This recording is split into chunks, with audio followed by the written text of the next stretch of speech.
All right, Aries, let's talk about April 2026. Because if you're an Aries, this is a month you are definitely going to want to pay attention to.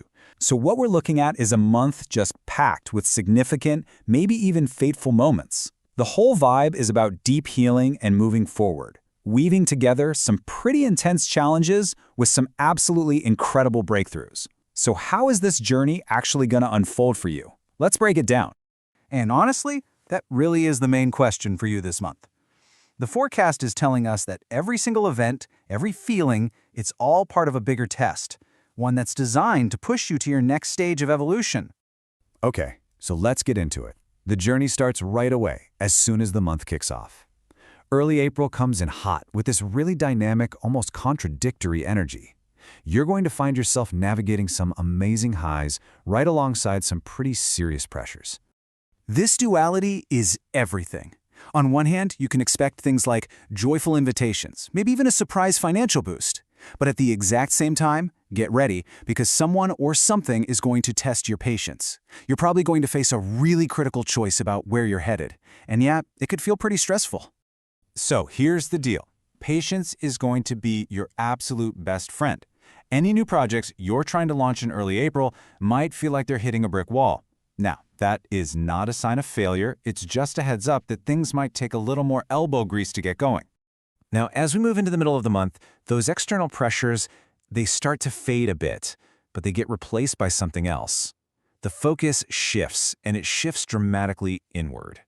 The biggest challenges you're going to face now, they're not coming from the outside world, they're coming from within.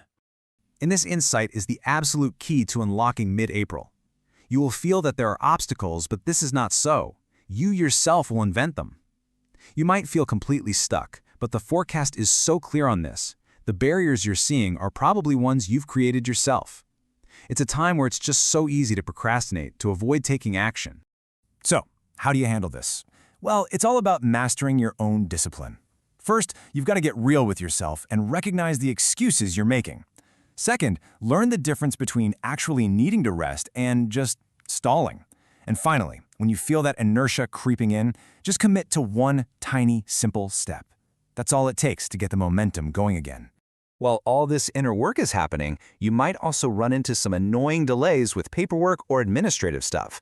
But just hang in there, because as you push through these frustrations, both inside and out, the energy really starts to change. Doors begin to open up, and you'll start to see some real progress take shape.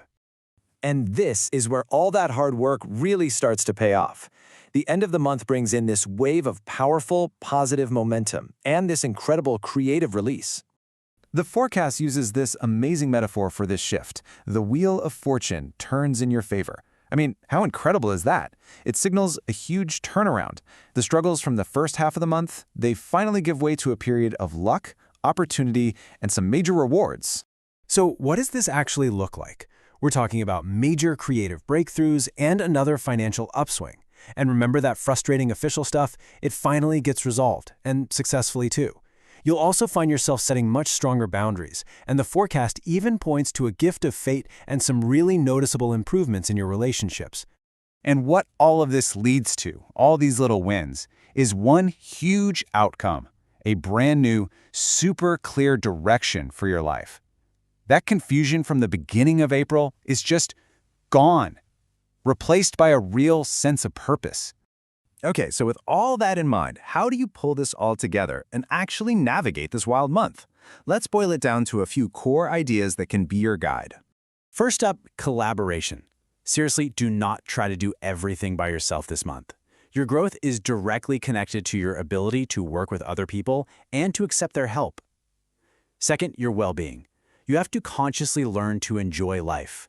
Seek out beauty, find what gives you peace, and don't be shy about treating yourself to things you desire. And finally, your mindset. You're going to be seeing the world with a new kind of sensitivity. Just lean into it. And this, right here, is the ultimate takeaway. I want you to see every challenge, every high, every low, for what it really is, an exam. It's a test that is not designed to break you, but to help you pass to the next level of your own personal evolution.